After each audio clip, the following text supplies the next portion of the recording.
Season को episode number 1 के साथ। एपिसोड की शुरुआत में हम एक पुराने कैसल को देखते हैं जो कि जंगल के बीचों बीच में है, क्योंकि ये जगह सुनसान है। तो डीमंस ने इसे अपना अड्डा बना लिया था और वो आसपास के गांव वालों को किडनैप करके यहाँ ला रहे थे। इनसे निपटने के लिए विंड हाशिरा सानेमी और सरपेंट हाशिरा ओबेनाई को बुलाया जाता है। इनके साथ 2 लो रैंक डीमन स्लेयर्स भी थे। तभी ये लोग एक डीमन को देख लेते हैं जो कि एक लेडी को किडनैप करके ले जा रहा था। उसका पीछा करते हुए ये लोग भी कैसल के अंदर चले जाते हैं, लेकिन कैसल में कई सारे डीमंस छुपे हुए थे जो कि इन पर अटैक कर देते हैं। लेकिन दोनों हाशिराज उनकी गर्दन काट के उन्हें मारना शुरू कर देते हैं। हम देखते हैं कि हाशिराज के सामने ये मामूली डीमंस कुछ भी नहीं थे। हाशिराज बाकी दोनों डीमन स्लेयर्स को बाहर जाने को बोलते हैं क्योंकि उनके रहने से ये ठीक से लड़ नहीं पाएंगे। ये जगह काफी अजीब थी क्योंकि इन्होंने कभी इतने डीमंस एक जगह पर नहीं देखे थे। अब उस लेडी की चीख सुनकर सानेमी ऊपर जाता है तो वहाँ बहुत सारे डीमंस बैठे हुए थे।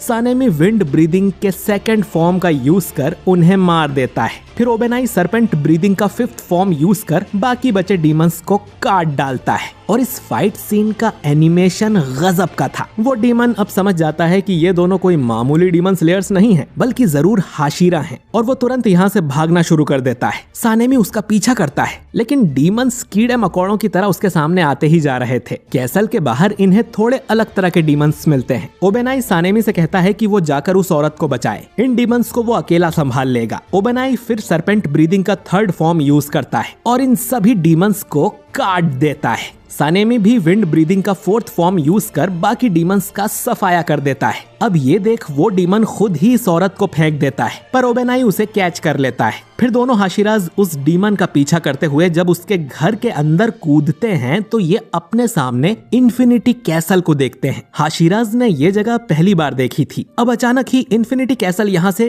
गायब हो जाता है, जिस वजह से वो डीमन भी जिंदा बच निकलता है। दोनों हाशिराज को समझ नहीं आता कि वो जगह आखिर क्या थी और डीमंस अचानक गायब कैसे हो सकते हैं। दूसरी तरफ हम कानाओ को देखते हैं जो कि एक मिशन करके वापस लौट रही थी। वो सीधा शिनोबू से जाकर मिलती है। शिनोबू कानाओ को स्वर्डस्मिथ विलेज के बारे में सब कुछ बताती है कि वहाँ पर 2 अपर रैंक डीमंस ने अटैक कर दिया था, लेकिन मुइचिरो, मित्सुरी और तांजीरो ने मिलकर उन्हें मार दिया। साथ ही नेजुको ने सूरज पर जीत हासिल कर ली है, यानी वो डीमन होने के बावजूद सूरज की रोशनी में बाहर निकल सकती है। ये काफी बड़ी बात थी क्योंकि मुजान अब नेजुको के पीछे जरूर आएगा। और इसी बात पर चर्चा करने के लिए अर्जेंट हाशिरा मीटिंग रखी गई है, जिसके लिए शिनोबू को उबुयाशी की मेंशन में जाना है। तांजीरो भी यहीं पर था, जिसे गोतो नाम के काकुशी से पता चलता है कि स्वर्डस्मिथ विलेज के लोग जल्दी से गांव छोड़कर दूसरी जगह जा रहे हैं क्योंकि इस गांव की लोकेशन डीमंस को पता चल गई है और वो फिर से वहां हमला कर सकते हैं। इस तरह की सिचुएशन के लिए पहले से ही कई सारे खाली गांव बना दिए गए थे ताकि स्वर्डस्मिथ विलेज के लोग जल्दी से वहां ट्रांसफर हो सके।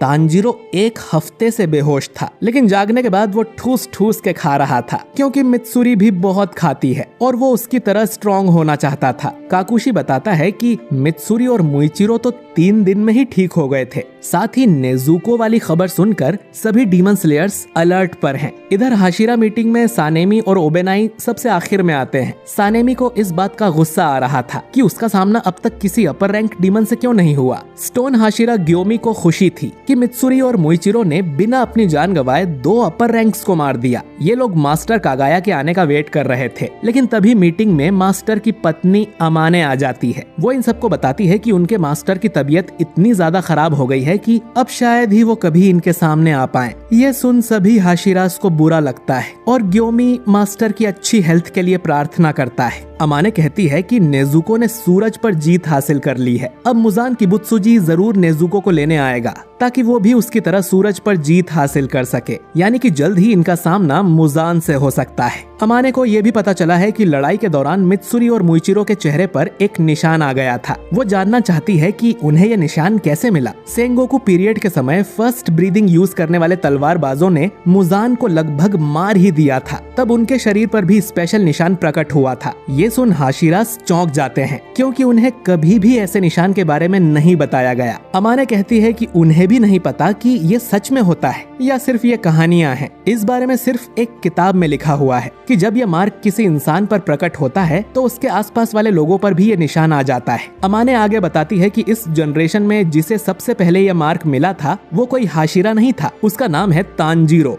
लेकिन तांजीरो ये एक्सप्लेन ही नहीं कर पाया कि ये निशान प्रकट कैसे होता है, इसीलिए वो मित्सुरी और मुइचिरो से पूछना चाहती है। अब मित्सुरी भी तांजीरो की तरह बड़बड़ करने लगती है जो कि किसी को समझ नहीं आता और सब उसे घूरने लगते हैं। इसके बाद मुइचिरो बोलता है कि उसे तो पता भी नहीं चला था कि उसके चेहरे पर कोई मार्क आया है। लड़ाई के दौरान उसे जहर दे दिया गया था जिससे वो हिल भी नहीं पा रहा था। एक बच्चा उसकी जान बचाने की कोशिश में खुद मरने वाला था। उसी समय मुइचिरो की खोई हुई मेमोरीज भी लौट आई थी। जब मार्क अपीयर हुआ था तब उसका दिल 1 मिनट में 200 बार धड़क रहा होगा और उसका शरीर भी काफी गर्म होकर 39 डिग्री सेल्सियस पर पहुंच गया था। इन दो कंडीशन की वजह से ही शायद मुइचिरो पर वो मार्क प्रकट हुआ था। शिनोबू कहती है कि ये दोनों चीजें काफी जानलेवा हैं, यानी कि उस मार्क को हासिल करना बहुत मुश्किल काम है। पर सानेमी कहता है कि ये तो बड़ा आसान है, जिस पर वाटर हाशिरा गियू सानेमी को ताना मारता है कि तुम्हारे छोटे से दिमाग को तो ये काम आसान ही लगेगा। जो सुन सानेमी गुस्सा हो जाता है। अमाने चाहती थी कि सभी हाशिराज मार्क मैनिफेस्ट करना सीख जाएं ताकि वो लोग और भी स्ट्रॉन्ग बन सकें। इतना कहकर अमाने यहाँ से चली जाती है। अब गियू भी उठकर जाने लगता है। सानेमी उसे रोकते हुए कहता है कि अभी मीटिंग पूरी नहीं हुई है, जिस पर गियू बोलता है कि तुम लोग आपस में बात कर लो, मुझे कोई मतलब नहीं है। ओबेनाई को ये बात पसंद नहीं आती। शिनोबू भी गियू से पूछती है कि उसे क्या हुआ, जिस पर गियू इतना बोलता है कि वो उन सब से अलग है। ये बात सुन सानेमी गुस्सा हो जाता है कि तुमने पहले भी ये बात कही थी, तुम खुद को हम सबसे ऊपर मानते हो क्या।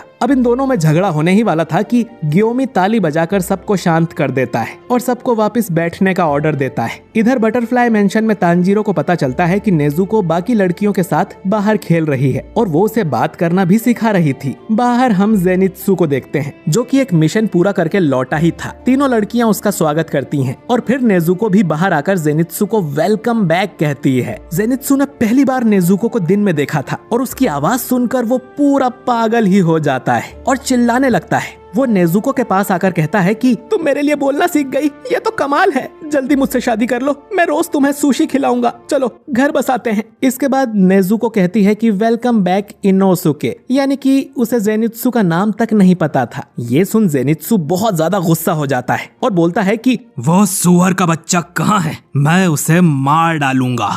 हमें पता चलता है कि इनोसुके सुबह से ही नेजुको को अपना नाम रटवा रहा था। खैर हैगे नेजुका यहाँ तांजीरो की तलवार लेकर आता है जो कि बहुत ही कमाल लग रही थी। ये वही योरिची वाली तलवार है जो तांजीरो को मिली थी। उस पर रेंगोकू का सोर्ड गार्ड भी लगा हुआ था और तलवार पर स्ले लिखा हुआ था। हैगे नेजुका बताता है कि ये तलवार काफी हाई क्वालिटी स्टील की बनी है, इसे चलाने वाला जरूर बहुत ताकतवर रहा होगा। ये तलवार रैंकिंग सिस्टम से भी पुरानी है क्योंकि अब तो हर हाशिरा की तलवार पर डिस्ट्रॉयर ऑफ डीमंस लिखा जाता है। तांजीरो पूछता है कि लड़ाई के समय तो तलवार पर यह नहीं लिखा हुआ था, जिस पर हैगे नेजुका गुस्सा हो जाता है और कहता है कि तुम लोगों ने तलवार पूरी होने ही कहाँ दी थी, इसे धार करने के चक्कर में मेरी इतनी पिटाई हुई है कि मेरे शरीर का पुर्जा पुर्जा अब भी दर्द कर रहा है, इसके बदले तुम्हें जिंदगी भर मुझे मिठाई खिलानी होगी। जिसके लिए तांजीरो मान जाता है और हैगे नेजुका यहाँ से चला जाता है। गेन्या भी तांजीरो के बाजू वाले बेड पर था और वो इन्हें शोर कम करने को कहता है। तभी खिड़की तोड़कर इनोसुके यहाँ आ जाता है जो देख काकुशी उस पर गुस्सा करता है और गेन्या सोचता है कि उसे अपना अलग कमरा चाहिए। इनोसुके तांजीरो को बताता है कि ज्वाइंट ट्रेनिंग शुरू होने वाली है। तांजीरो पूछता है कि कौन सी ट्रेनिंग, तो इनोसुके बोलता है कि मुझे नहीं पता।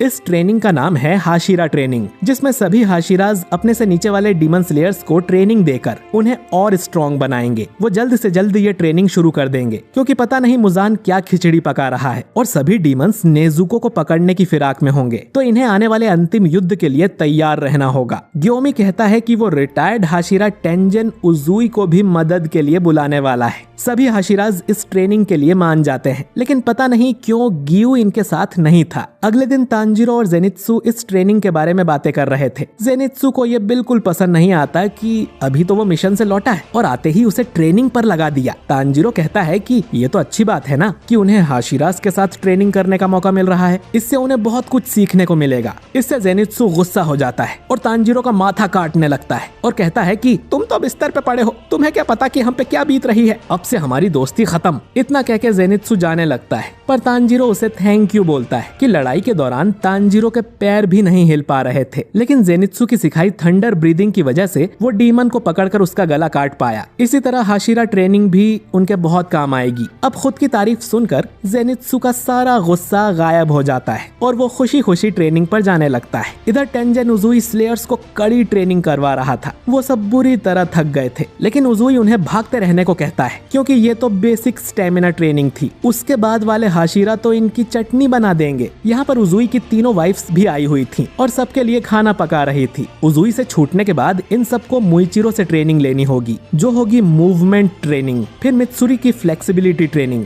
इसके बाद ओबानाई की तलवारबाजी ट्रेनिंग, फिर सानेमी की एंडलेस स्ट्राइकिंग ट्रेनिंग और आखिर में ग्योमी की मसल ट्रेनिंग। हाशिरा भी इस बहाने खुद को ट्रेन कर रहे थे ताकि अपने डीमन स्लेयर मार्क को मैनिफेस्ट कर सकें। शाम को तांजीरो के पास एक कासुगाई क्रो आता है और उसके सिर पर चोंच मार के उसे एक लेटर देता है। ये लेटर मास्टर कागाया ने भेजा था, जिसमें लिखा था कि सिर्फ गियू है जो हाशिरा ट्रेनिंग में हिस्सा नहीं ले रहा। दूसरी तरफ हम लेडी तमायो को देखते हैं, जिसकी विंडो पर एक कासुगाई क्रो आता है। तमायो को यकीन नहीं होता कि डीमन स्लेयर्स ने उसे कैसे खोज लिया, क्योंकि तमायो का घर तो हमेशा ही छुपा रहता है। ये क्रो मास्टर कागाया ने भेजा था, जो लेडी तमायो से कहता है कि उन्हें डरने की जरूरत नहीं है, वो उसकी मदद मांगने आया है। डीमन स्लेयर कॉर्प्स में भी एक लड़की है जिसे डीमंस की बॉडी की काफी जानकारी है। ये चाहते थे कि तमायो भी उसके साथ मिलकर नेजुको की जांच करे। मुजान किबुत्सुजी को हराने के लिए क्या तमायो उनके साथ मिलकर काम करेगी? वो उसे उबुयाशी की मेंशन में आने का इनविटेशन देने आया है। तमायो को ये सुनकर यकीन नहीं होता कि उसके जैसी एक डीमन को डीमन स्लेयर के हेडक्वार्टर्स में इनवाइट किया गया है। और सीजन 4 का पहला एपिसोड यहीं पर खत्म हो जाता है। तो दोस्तों, आपको ये एपिसोड कैसा लगा कमेंट करके जरूर बताइए। एपिसोड 1 में ज्यादा कुछ नहीं हुआ है, लेकिन आने वाले एपिसोड्स काफी मजेदार होने वाले हैं। क्या तमायो मास्टर का इनविटेशन स्वीकार करेगी? गियू आखिर ट्रेनिंग क्यों नहीं कर रहा? ये सब जानने के लिए अगला एपिसोड बिल्कुल भी मिस मत करिएगा। और वीडियो अच्छा लगा हो तो इसे लाइक और शेयर कीजिए। और अगर आप हमारे चैनल वाइपर एनीमे एक्सप्लेन्ड पर नए हैं तो हमारे चैनल को सब्सक्राइब करके बेल आइकन जरूर दबाइए। मैं मिलता हूँ आपसे बहुत ही जल्द अगले वीडियो के साथ। शुक्रिया।